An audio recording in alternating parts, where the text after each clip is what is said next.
Students, welcome back to the physics शाला। आज की वीडियो में हम बात करने वाले हैं डीपीपी नंबर 1 बेस्ड ऑन 6.1। 6.1 जो डीपीपी है वो वेव ऑप्टिक्स आपको पता है शुरू हो चुकी है, तो उसी की फर्स्ट डीपीपी आज हम बात करेंगे। ये इंट्रोडक्टरी डीपीपी है जिसमें आपको थोड़ी सी इंफॉर्मेशन मिलेगी वेव ऑप्टिक्स और उससे रिलेटेड इक्वेशंस के बारे में। ठीक है, तो शुरू करते हैं। क्वेश्चन नंबर 1 जो है, क्वेश्चन नंबर 1 में आपको बोला गया था harmonic wave equation is represented by, आपको 4 इक्वेशंस दी गई थी और उनमें से 4 ऑप्शन दिए गए थे और उसमें से आपको पता करना था कि कौन सी इक्वेशन जो है वो वेव को रिप्रेजेंट कर रही होगी। तो जो वेव को रिप्रेजेंट करती है इक्वेशन, उसकी फॉर्म कुछ इस तरह की होनी चाहिए, y इज इक्वल्स टू, तो अगर चारों देखें हम तो a, b और c, d में से, तो फर्स्ट ऑप्शन में a sin ओमेगा t दिया हुआ है जो कि हो नहीं सकती, और k x भी नहीं हो सकती। सी वाला ऑप्शन जो दिया हुआ है उसमें हो जाएगा a sin omega t, a sin omega t minus के एक्स। क्यों? क्योंकि जब भी कोई वेव की हार्मोनिक वेव की इक्वेशन आती है तो यहां पर अंदर ओमेगा t माइनस के एक्स होना चाहिए। अगर मान लो यहां पर सिर्फ ओमेगा t है तो फिर वो SHM की इक्वेशन हो जाएगी। ठीक है, तो ये चीज ध्यान रखना। तो इसका आंसर जो होगा, ऑप्शन जो बनेगा वो कौन सा बन जाएगा? सी ऑप्शन बन जाएगा। चलो क्वेश्चन नंबर 2 की बात करें।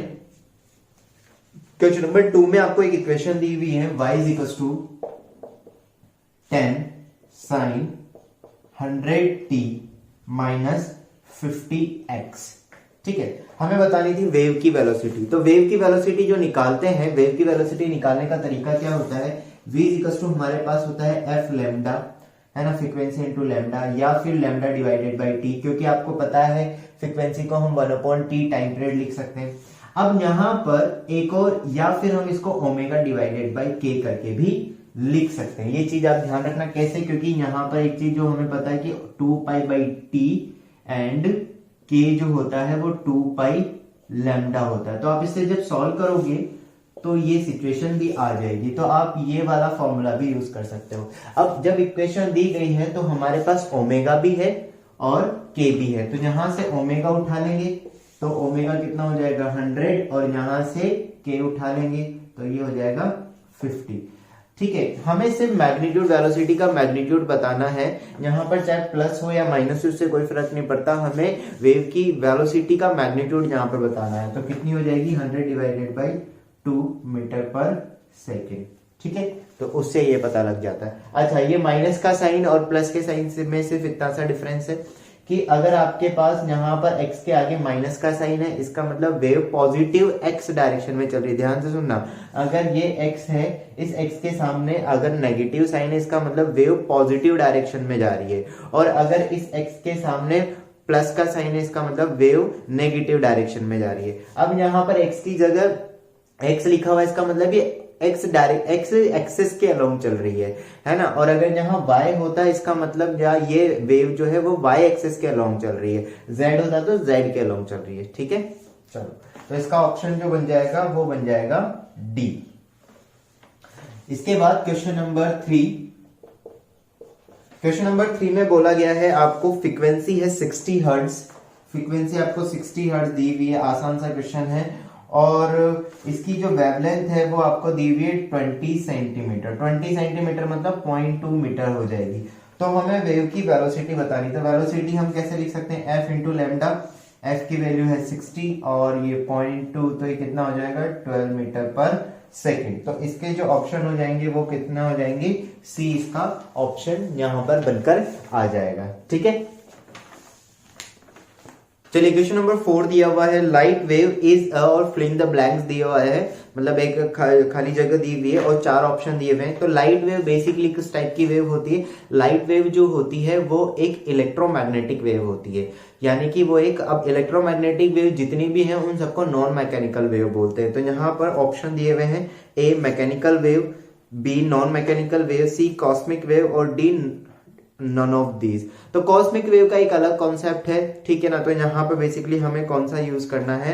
कॉस्मिक वेव जो स्पेस वगैरह में ट्रेवल करते हुए कुछ अलग है उसका सिनेरियो, तो वो यहाँ पर यूज नहीं हो रहा है। हमें बेसिकली सिंपल लाइट वेव के बारे में पूछा गया है। तो लाइट वेव जो होती है वो किस टाइप की वेव होती है? नॉन मैकेनिकल वेव होती है। तो इसका ऑप्शन कितना बन जाएगा? बी इसका ऑप्शन बन जाएगा, नॉन मैकेनिकल, या इसको हम बोल सकते हैं इलेक्ट्रोमैग्नेटिक। ठीक है, चलो क्वेश्चन नंबर 5 के बारे में बात करते हैं। क्वेश्चन नंबर 5 में दिया हुआ है light wave travels in form of, light wave जो है वो किसकी फॉर्म में ट्रेवल करती है। तो एक बात जो आपको अच्छे से पता होना चाहिए, आपको लेक्चर में सर ने बताई भी होगी कि जो लाइट वेव होती है वो इलेक्ट्रोमैग्नेटिक वेव होती है, और जितनी भी इलेक्ट्रोमैग्नेटिक वेव्स होती है वो सारी की सारी जो है वो ट्रांसवर्स वेव होती है। दो तरह की वेव होती है, एक लॉन्गिट्यूडनल वेव और एक ट्रांसवर्स वेव। तो जो इलेक्ट्रोमैग्नेटिक वेव यानी कि लाइट जो होती है वो ट्रांसवर्स वेव होती है, और ट्रांसवर्स वेव हमेशा क्रेस्ट एंड ट्रफ की फॉर्म में ही ट्रैवल करती है, और जो लॉन्गिट्यूडनल वेव्स होती हैं वो हमेशा कंप्रेशन एंड रेयरफेक्शन की फॉर्म में ट्रैवल करती है। ये चीज ध्यान रखना।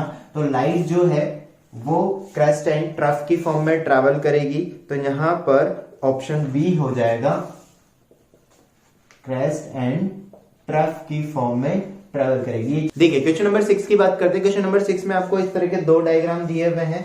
दोनों डायग्राम में आपको इसके लिए जो वेव है इसकी फ्रीक्वेंसी f1 दी हुई है और इसकी फ्रीक्वेंसी f2 दी हुई है। आपको बोला गया है कि इन दोनों के बीच में हमें एक रिलेशन बताना है।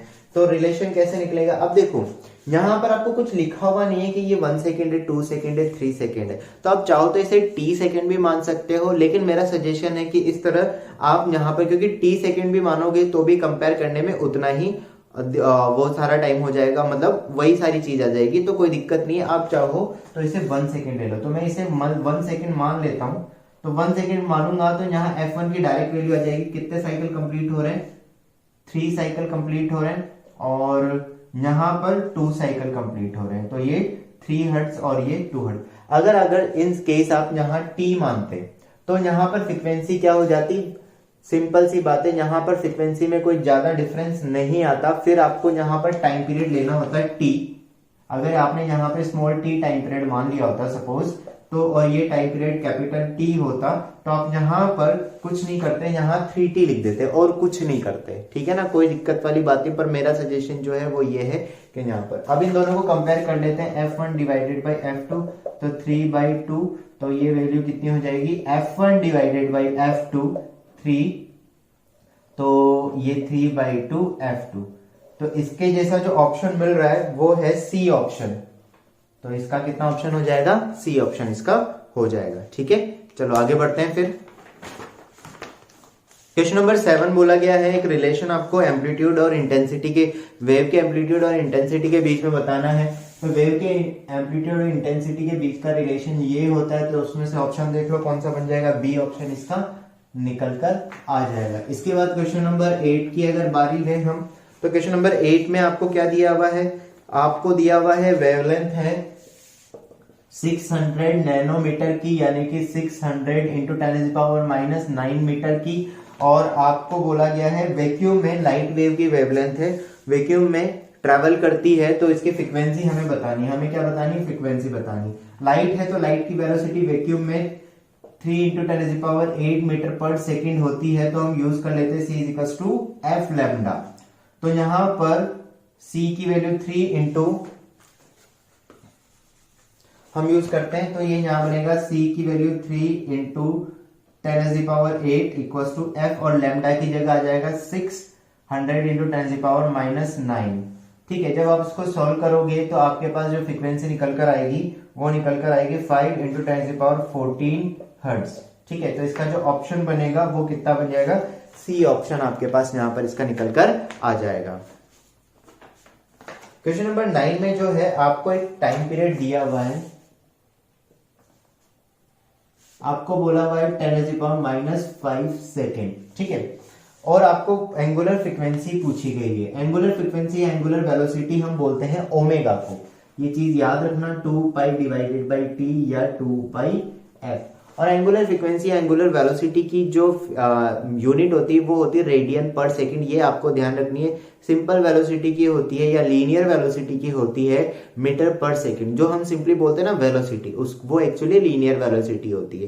तो उसकी यूनिट होगी मीटर पर सेकंड, और जो एंगुलर वेलोसिटी होती है, एंगुलर फ्रीक्वेंसी होती है उसकी रेडियन पर सेकंड। तो वैल्यू पुट करोगे, टाइम यहाँ पर 10⁻⁻5 है, तो इसको जब सॉल्व करेंगे हम तो ये हमारे पास हो जाएगा 328 इंटू 10⁻³ रेडियन पर सेकेंड। तो इसका जो ऑप्शन हमारे पास बन जाएगा वो हमारे पास बन जाएगा यहाँ पर सी ऑप्शन। 10 बोला गया है हमें, क्वेश्चन नंबर 10 में बोला गया है shape of wave front of linear light source will be. तो शेप ऑफ जो लीनियर सोर्स होता है उसकी जो वेव फ्रंट होती है वो किस टाइप की होती है, सिलेंड्रिकल टाइप की होती है। तो इसका ऑप्शन कितना हो जाएगा, सी इसका ऑप्शन हो जाएगा। क्वेश्चन नंबर 11 जो है आपको डेफिनेशन पूछी गई। क्वेश्चन नंबर 11 में बोला गया है कि हाइगन प्रिंसिपल को डिफाइन करो। तो हाइगन प्रिंसिपल के अकॉर्डिंग होता क्या है कि जो वेव फ्रंट है, वेव फ्रंट के ऊपर जितने भी पॉइंट्स और जितने भी पार्टिकल्स होते हैं वो नेक्स्ट सोर्स की तरह काम, वो एक सेकेंडरी सोर्स की तरह काम करते हैं और उस सोर्स से निकलने वाली जो क्वेश्चन नंबर 11 में आपको हाइगन प्रिंसिपल के बारे में पूछा गया है। तो हाइगन प्रिंसिपल क्या बताता है कि सेकेंड जो वेव फ्रंट होता है, वेव फ्रंट के जितने पर अवेलेबल जितने भी पॉइंट्स होते हैं और जितने भी पार्टिकल्स होते हैं वो भी एक सेकेंडरी सोर्स की तरह काम करते हैं और उस सोर्स से एक सेकेंडरी वेव फ्रंट जनरेट होती है। यानी कि उन सोर्स से वेव लेट बनती है और उन वेवलेट को अगर मिला देते हैं हम तो वहां पर एक सेकेंडरी वेव फ्रंट बन जाती है। तो बेसिकली हम बोल सकते हैं कि जो पार्टिकल्स हैं वो एक सेकेंडरी वेव फ्रंट के फॉर्मेशन के लिए रेस्पॉन्सिबल होते हैं। बाकी मैंने यहाँ पर लिखा हुआ है ही से, इसको आप चाहो तो नोट भी कर सकते हो। ठीक है, तो ये थे हमारे डीपीपी 1 के 10 क्वेश्चंस। इन क्वेश्चंस में कुछ भी डाउट हो तो आप मुझे नीचे कमेंट में करके बता सकते हो। एक बार जो मैंने बताया वो जरूर देख लेना। हो सकता है कई बार मैंने ऑप्शन लिखने में मिस्टेक कर दी हो, बट जो कॉन्सेप्ट है सॉल्यूशन में मैं इसलिए बताता हूँ ताकि वो आपको कॉन्सेप्ट क्लियर हो जाए। एक लास्ट डीपीपी थी, डीपीपी नंबर 7, जिसमें स्कैटरिंग से रिलेटेड एक क्वेश्चन था। उसमें थोड़ा सा मैंने ऑप्शन गलत बोल दिया था क्योंकि मैंने उसको किसी और मैनर में ले लिया था। तो उसमें पार्टिकल की जो साइज होती है वो कम होनी, ऑब्वियसली स्कैटरिंग के लिए जो कंडीशन होती है वो पार्टिकल की साइज जो है वो वेवलेंथ से कम होनी चाहिए। ठीक है, वो मैं कलर्स के रेफरेंस में ले गया था तो इसलिए वो वहां पर मैंने पॉइंट कमेंट करके बता भी दिया है, कमेंट पिन कर दिया है, तो आप वहां पर जरूर देख लेना। बाकी अगली वीडियो में मिलते हैं डीपीपी नंबर 2 के साथ।